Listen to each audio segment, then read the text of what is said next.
लोकसभा विधानसभा निवडणुकीत पराभूत झालेल्यांना विधान परिषदेत संधी नाही। भाजपच्या वरिष्ठ नेत्यांची माहिती। विधान परिषदेमध्ये संधी शोधणाऱ्यांना मोठा धक्का, संघटनेत काम करणाऱ्या आणि नव्या चेहऱ्यांना संधी मिळण्याची शक्यता।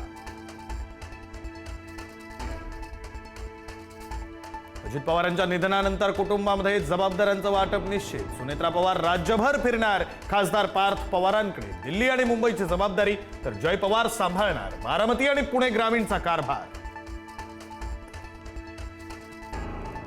मुंबईमध्ये देखील नाशिकच्या कॉर्पोरेट जिहाद सारखी पुनरावृत्ती। मोबाईलवर अश्लील मेसेज करून 19 वर्षीय तरुणीचा छळ। पीडितेकडून आरोपी अशरफ सिद्दीकी विरुद्ध गुन्हा दाखल।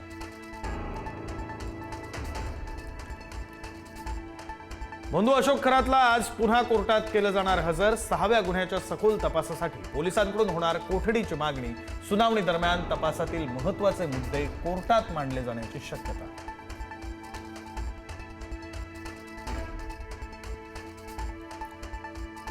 अशोक खरातच्या जमीन व्यवहारावर गंभीर प्रश्न। उरणमधील चांजे इथं 58.5 लाखात जमीन खरेदी। बाजारभाव 3 ते 4 कोटी रुपये असताना सुद्धा स्वस्तात व्यवहार।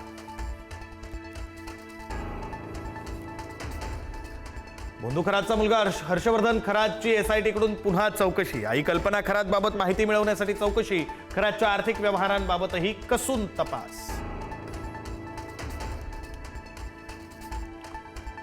नाशिकच्या TCS प्रकरणातील आरोपीच्या घरातून पीडितेचा आधार पॅन कार्ड जप्त। झाडाझडतीमध्ये पीडितेची कागदपत्र आणि कपडे हस्तगत। पीडितेच्या नावावर बँक खातं उघडल्याचा संशय।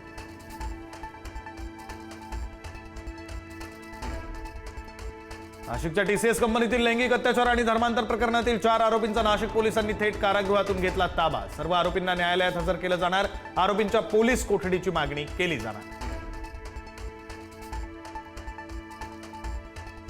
नाशिकचा भोंदू महेश गिरी उर्फ महेश काकडेला मध्यरात्री अटक। नाशिक ग्रामीण पोलिसांकडून मध्यरात्री लासल गावात कारवाई। भोंदू महेश काकडेवर जादूटोणा आणि लैंगिक अत्याचाराचे गुन्हे।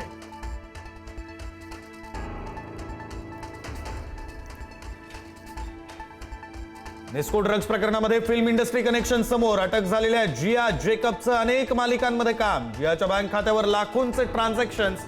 जियानं अंमली पदार्थ पुरवल्याची शक्यता। इंधन दरवाढीच्या अफवांवर पेट्रोलियम मंत्रालयाचं स्पष्टीकरण। इंधन दरवाढीचं वृत्त निराधार आणि दिशाभूल करणारं असल्याची प्रतिक्रिया। इंधन दरवाढ होणार नसल्याची माहिती। मुंबईमध्ये उष्णतेची लाट आणखी तीव्र होणार। मुंबईतील तापमानाचा पारा 38 अंशांवर जाण्याची शक्यता। पुढील 2 दिवसांमध्ये उन्हाची तीव्रता आणखी वाढण्याचा अंदाज। नाशिकच्या म्हाडा भूखंड घोटाळ्यात गुन्हे शाखेची मोठी कारवाई। प्रसिद्ध बिल्डर दीपक करमचंदानी अटकेत। बनावट नकाशे, खोटे शिक्के सह्यांद्वारे शासनाची फसवणूक केल्याचा आरोप। KEM रुग्णालयाच्या नामांतराचा प्रस्ताव आरोग्य समितीत। ब्रिटिशकालीन नाव असल्यानं बदलण्याची शिफारस। आरोग्य समिती आज काय निर्णय घेणार याकडे लक्ष। भंडाऱ्यावरून पवनीच्या दिशेने जाणाऱ्या व्हॅनला भरधाव ट्रकची धडक। भीषण अपघातात 5 जणांचा मृत्यू। 2 ते 3 जण जखमी झाल्याची माहिती। लग्न कार्य आटोपून परतताना काळाचा घाला। इस्रायल लेबनॉन शस्त्रसंधीला 3 आठवड्यांची मुदतवाढ। अमेरिकेचे राष्ट्राध्यक्ष डोनाल्ड ट्रम्प यांची घोषणा। दोन्ही देशाच्या शिष्टमंडळांची ट्रम्प व्हॅन्स यांच्याशी चर्चा।